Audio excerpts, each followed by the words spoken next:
We saw part of the waterfall, but you could almost not see it because the wind just started howling. And I said, hey, take one quick look. It looks like the storm's moving in and we got to get out of here.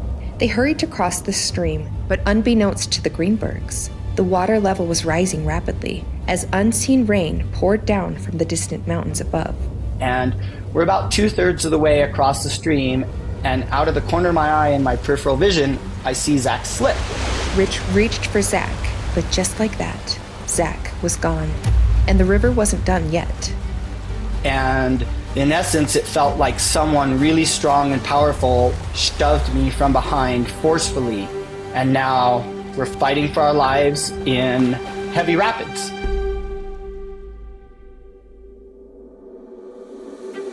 This is the Miracle Files. I'm Emily Jones. And I'm Holly Worthington. We're two sisters who love a captivating true story, but we're also seeking more light in our lives. So we're on a mission to find and share unforgettable, uplifting stories of God's miracles. We hope you'll join us on this journey. Welcome back to the Miracle Files. We've all seen how terrifying flash floods can be. We've seen an example of this in Texas where our hearts are still with anyone who's been affected. Yeah. But also other places experience flash floods, and they can be so devastating. Yeah. And our story today actually takes place in Hawaii, where flash floods can also occur. Yeah, flash floods are absolutely terrifying to me. Mm-hmm. Our mom grew up in a place where they have flash floods, and she's always like preaching, be careful. Like every time I would go to Lake Powell, we go every year, and she would always say, watch out for the flash floods. Don't go into any slot canyons. And I always just kind of shrugged her off. But then a couple years ago, we were at Lake Powell, and it started to rain just a little bit, not much. And all of a sudden, a massive waterfall just appeared from this cliff above us. And it was so close to us, like we could feel the mist of this waterfall on our faces. And if our boat that we were on had been under this waterfall, it would have sunk us for sure. Can you imagine? It was like firsthand experience seeing how powerful and fast these flash floods can be. They are terrifying. Yeah. So just FYI, if you're heading out anywhere where there's flash floods, please always check the weather forecast first. It's so critical. Yeah. And just a heads up, this is going to be part 1 of 2 episodes, just so you're not caught off guard. Yeah. This story has so many crazy things that happen in it, but also so many miracles. Yeah. So we couldn't fit it all into one episode. You'll see why. It's just amazing. So make sure you come back. Yep. All right, let's get started. Pediatric physician Rich Greenberg and his wife Carrie had 2 children, Zach and Samantha. But their family didn't feel quite complete. They began fostering a baby girl named Marla, who had a lot of medical needs and developmental disabilities. Soon, the family came to see the incredible spirit baby Marla possessed and saw past her disabilities. A year later, they had the opportunity to adopt little Marla. This brought them so much joy, and finally, their family felt whole. When Marla was 3, the Greenbergs took her and their 2 other children, 12-year-old Zach and 9-year-old Samantha, on a family vacation to Kauaʻi. Joining them was the Greenbergs' close friend, who they called Uncle Steve.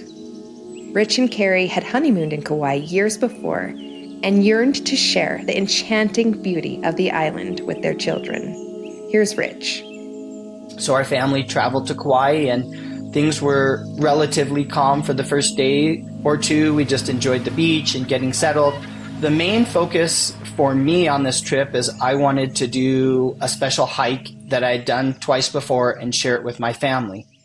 The next morning, eager to undertake the hike to a breathtaking waterfall, the Greenbergs headed out, expecting an adventure filled with family bonding time and fun. Little did they know, nature had other plans. Rich carried Marla in a rented backpack because Marla was unable to make the hike due to her disabilities. Marla was small for her age, so Rich was confident he could carry her for the duration of the 8-mile round-trip hike. Unfortunately, the fit of the backpack was a bit snug for Marla. And so with the help of Carrie and Steve and myself, we kind of shimmied her legs down into this backpack, but was a really tight fit. So we did not buckle the strap in it because we thought there's no way she's coming out of this backpack. As the family started the hike that morning, the bright sun offered no hint that a storm brewed in the mountains above. As they hiked, the family sang Marla's favorite song, called A Child's Prayer. The sweet melody echoed through the lush landscape, offering comfort and peace. Rich led the way across a gentle, winding river 3 times. After making the 4th and final river crossing, something struck Rich as a little strange. We're about there and we can start to hear this roar of this waterfall, which was unusual. I hadn't been there in years, but I thought, wow, this is so much louder than I remember. The family turned a corner where part of the waterfall came into view. Immediately, a switch went off in Rich's head. And we saw part of the waterfall, but you could almost not see it because the wind just started howling and blowing sheets of water at us. The wind was actually taking the water from the waterfall and just blowing powerful sheets in our face, pushing us back. We were holding our hands in front of us, just like, we can't take this. It was being pushed back. And so Marla started screaming because she doesn't like the wind or the rain. And Carrie and Steve had caught up to us at that point. And I said, hey, take one quick look. It looks like a storm's moving in and we got to get out of here. The family turned to go as the roar of the waterfall filled the canyon, echoing ominously through the landscape. They hurried to cross the stream that they had walked through 10 to 15 minutes earlier. But what was once a serene stream was transforming. Unbeknownst to the Greenbergs, the water level was rising rapidly as unseen rain poured down from the distant mountains above. And Marla was in the backpack. I grabbed Samantha by my right hand, told her, hey, you grab Zach's hands. We're all going to stay together. And Carrie and Steve were a little bit behind us, but we started in the stream. And we're about 2/3 of the way across the stream. Rich held tightly to 9-year-old Samantha's hand, forming a human chain with 12-year-old Zach on her other side. As they crossed the river, the water level grew higher and the current more powerful. Without a moment's notice, Rich caught a glimpse of something that would make any father's heart plummet. And out of the corner of my eye and my peripheral vision, I see Zach slip. Rich immediately let go of Samantha's hand and reached for Zach. But just like that, Zach was gone, swept away by the stampeding current. And the river wasn't done yet. And in essence, it felt like someone really strong and powerful shoved me from behind forcefully. And now Marla, who's in the backpack with me, and my son Zach are now fighting for our lives in heavy rapids, forceful rapids. Panic surged through Rich's heart as he too got swept away in the powerful current. And initially Marla cried, then she screamed, and then there was silence because the force of the river was pulling me backwards with the backpack. And so I was mostly submerged. I knew that meant she was completely underwater. And at that moment, I knew there was a good chance that I was going to die and my children were going to die. But as a father, I was unwilling to give up. Rich tried to swim. He tried to flip over so Marla wouldn't drown. But nothing he tried made any difference. He found himself completely powerless against the force of the rushing water. And in that moment of absolute desperation, Rich could only do one thing. He cried out to the Almighty. I have a strong belief in God, and I said, God, I don't want to die. I don't want my children to die. Help us. But even as Rich pleaded with God, the water continued to rage all around him.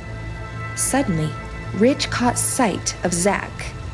I was able to grab Zachary's hand only for a second, and then the force of the river ripped him away again. That happened twice. After the second time, I never saw him again. He just went further downstream from us. And my head was mostly underwater. I did my best to lean forward to get my head out of water to breathe and to try and give Marla a hope of survival. Rich had no idea what had happened to his other daughter, Samantha. But incredibly, Samantha was clinging to a boulder not far from the shore. Carrie and Steve had watched in horror as Rich and the 2 other children got swept away. Carrie rushed into the water to try to help her family. She couldn't just watch over half of her family disappear without doing something. She felt the force of the water start to push her as she waded in. She too held onto a boulder and considered jumping into the deeper, raging current. Carrie said to Steve, "Go help Samantha. I'm going to try and go in." And he said, "No, you're not." And thankfully he was there to grab Samantha and Carrie's hand and lead them to the shore. And then Carrie went running down the trail. Sprinting along the river, Carrie spotted Rich and poor Marla struggling to keep their heads above water. As Carrie's feet pounded the ground, she ran helplessly along the riverbank, her eyes searching for any sign of Zach. And so we're just trying to survive, fighting for our lives. And further downstream, I saw a man standing on the riverbank. And I thought to myself, this is your only hope. And so with all the strength and power I could, I lifted my head out of the water, tried my best not to swallow and choke on any more water, and I screamed as loud as I could, "Help!" And then I saw this man turn and look towards me with panic in his eyes. Unfortunately, Zach was ahead of me, and as soon as this man turned to look at my situation, Zach, who didn't make any sound, passed right in front of him. The man, whose name was Mike, stood on the opposite riverbank from Carrie. He was a photographer and had been hiking with his wife Stacy when the flash flood hit. He felt heartsick as Zach whisked by and thought, "Oh my gosh, I just let that kid die." But he was determined to try to at least help Rich, who was still heading toward him, struggling against the current. And I thought, I've got to get over towards where this man is, which was more towards the opposite side, the east side of the river. But I had zero control of my body. I mean, we're talking heavy rapids, like your whitewater rafting in the heaviest rapids, and no control of my body. So I had to move several feet to get across this side of the river. And as we were coming up towards him, I saw this massive boulder, this 10 to 12 foot boulder. And I thought, popped into my head, I need to reach that boulder and have it stop me so that I don't get pushed down further in the river. So with all my force, even though I had no control, I flung that way towards the river. And somehow, only by the power of angels and pure miracles, by a blessing of God, I was able to reach that rock with half of my back. Rich felt a thud as he hit his back onto the boulder. Had Marla been hurt by the impact? Was she even still there? He couldn't feel her or hear her. The river was now up to Rich's shoulder level, almost to his neck.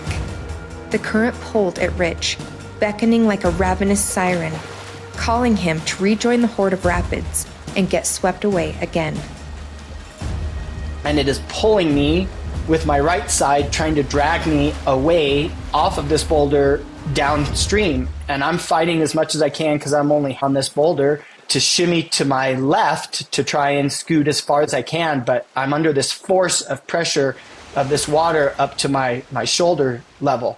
Rich knew he had to muster any strength he had left to try to stay on this rock. Mike stood on the shore, watching Rich fight against the current. Just moments before, Mike's parents had been hiking with him and Stacy, but had decided to head back down the trail when they saw the condition of the water. But rather than join them, for some reason, Mike had felt compelled to stay. Stacy wanted him to turn back and go with his parents. And he said, "No, I just want to stay here because maybe the river will drop." And she said, "Well, you're a smart guy. You know the river's not going to drop. The river's rising." And he said, "I know, but I just feel like I have to be here." So right then and there, short time later, his wife Stacy says, "Look, there's a shoe," which was my shoe that is in the river. So they watched the shoe float in the river, and then right after that is when I screamed. Only the day before, Mike had purchased a 9-foot extendable tripod. And now, he had a use for that tripod he'd never dreamed of. Mike got in the river, and his wife, just at the edge of the river, his wife held onto his torso, and he extends this 9-foot extendable tripod, and he's a muscular guy. Mike stretched out the tripod toward Rich, as Rich struggled to keep himself on the boulder. I had no idea what was happening with Marla. She wasn't strapped in this backpack. I couldn't hear her at all. The river was crazy loud. And so I had no idea what was happening with Marla.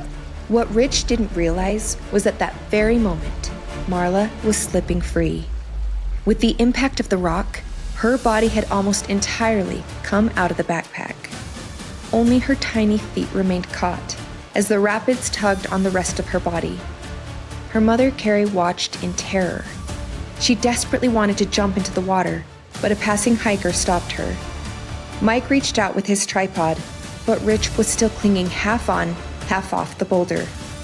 Summoning every ounce of strength he had, Rich hurled himself to the left. Now finally in front of the boulder, Rich inched his way toward Mike and managed to grasp hold of the tripod. Mike pulled with all of his might, dragging Rich across the river to the shore. Rich felt like crying when he reached dry ground. Rich's first thought was Marla. I didn't even know if she was alive or still in the backpack. I rip off the backpack because I want to look at her. Rich heaved a giant sigh of relief.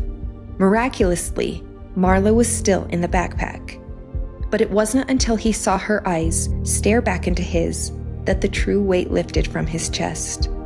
He could hardly believe it. Somehow, she had stayed with him through the chaos. And somehow, she was still conscious and breathing. Like the rushing water of the river, Rich's heart flooded with joy. But his moment of relief was fleeting. His thoughts immediately turned to his son, Zach, who was still in the water. He would need to leave Marla in order to go after his son. I look at her, she's alive and okay, and I just hand her in the backpack to these total strangers, albeit strangers who've just saved our life, because I'm now panicked about my son. And without a second thought, Rich took off running. He was soaked with water, his feet were bare, his body bloodied from hitting rocks in the river, but he didn't care. All he could think about now was Zach. And I just leave Marla with these strangers, and I go running down this rock-laden trail, feeling no pain, sprinting as fast as I can. I call that the worst moment of my life because while I was in the river and I knew there was a chance we could all die, I wasn't having time to really process and think about it. But now while on the riverbank and on the trail, I knew there was a good chance that he was either already dead or he was going to die. Racing down the trail, Rich pleaded with God to help his son. It was hard. I called aloud to God over and over again. Please, God, don't let him die. Please, God, don't let him die. And I ran as fast as I could. As Rich ran, he saw a couple ahead of him down the trail. It was Mike's parents. They had run frantically alongside Zach, telling him to keep his legs up and in front of him so his head wouldn't slam into a boulder. And so as I came across them, I was screaming frantically, "Have you seen my son? Have you seen my boy?" The couple had, in fact, seen his son. With fear in their eyes, they pointed across the now 30 to 40 foot wide raging river and said, "He's over there." And that, my friends, is where our story ends for now. But there's so much more to this story. It's just too much for one episode. So please come back in 2 weeks to hear the rest of this incredible miracle story. But for now, let's talk about this one. I cannot wait for part 2 of the story, but let's get into this one. Like, first of all, how crazy would that be? How scary would that be to have Marla on your back in a backpack? I know. In that river. I mean, to have any 3-year-old, they would be helpless. But then you add on top of that her special needs, and it's just oh my gosh, so terrifying. Yeah, something we didn't mention in the story is that Marla was tube fed at the time. So she was not used to having any kind of anything coming in her mouth, and to have all that water coming into her mouth and her nose, it had to be so traumatic for her. Yeah, Rich said that for a while she would really struggle to have anything close to her nose or her mouth. I mean, it's so sad, and yet such a miracle that she survived. Seriously. And Rich shared something with us that just gives me goosebumps when I think about it. When he hit that boulder and Carrie and there was a nearby hiker that were watching the whole thing happen, the hiker afterwards told Rich something that I thought was really interesting. After this all happened, someone said to me, how did you do that? And I said, what are you talking about? They said, how were you able to help your daughter in the backpack? I said, what are you talking about? And they said, you don't know? And I said, no, I don't know what you mean. And they said, as you were on that rock, your daughter essentially almost fell out of the backpack. She was leaning to the side and her body was being pulled out of the backpack and she was 90% out of the backpack. And they said, and then all of a sudden you did some kind of maneuver where you shifted to the left and she was no longer falling out of the backpack. And then when I got pulled to shore by Mike, she was firmly seated in this backpack. And I said, I didn't do anything. I had no idea what was happening with Marla. I didn't even know if she was alive or still in the backpack. And I said, it took 3 of us to shimmy her down in this backpack. And under those conditions, there is 0 chance that it's possible without the help of our Heavenly Father and angels that she is seated firmly in that backpack when I get pulled to shore. Yeah. In other words, that was a tight fit in that backpack. And according to Rich, it would be impossible for her just to slip right back in. It's amazing.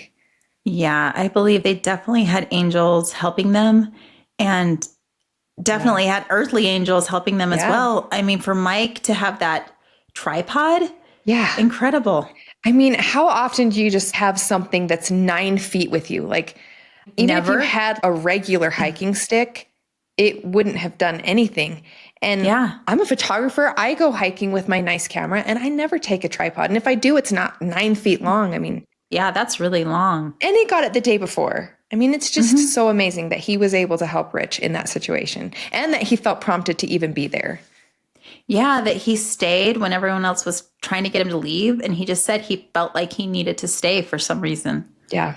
Yeah, it's amazing. Yeah, clearly there was divine intervention in this story. And there were inspired people as well who helped this family. Some amazing people. And there is so much more to this story. So make sure that you come back in 2 weeks so you can hear the rest of the story. Yes. The part 2 is even more incredible than part 1, believe it or not. So make sure you subscribe so you don't miss that notification. And thank you all for joining us today. Until next time, remember to look for miracles in your own lives. Thank you for joining us. If you have a miracle to share, contact us at themiraclefiles.com or find us on Facebook. We're now releasing multiple episodes each month, so subscribe on your favorite podcast platform and YouTube for amazing video content as well.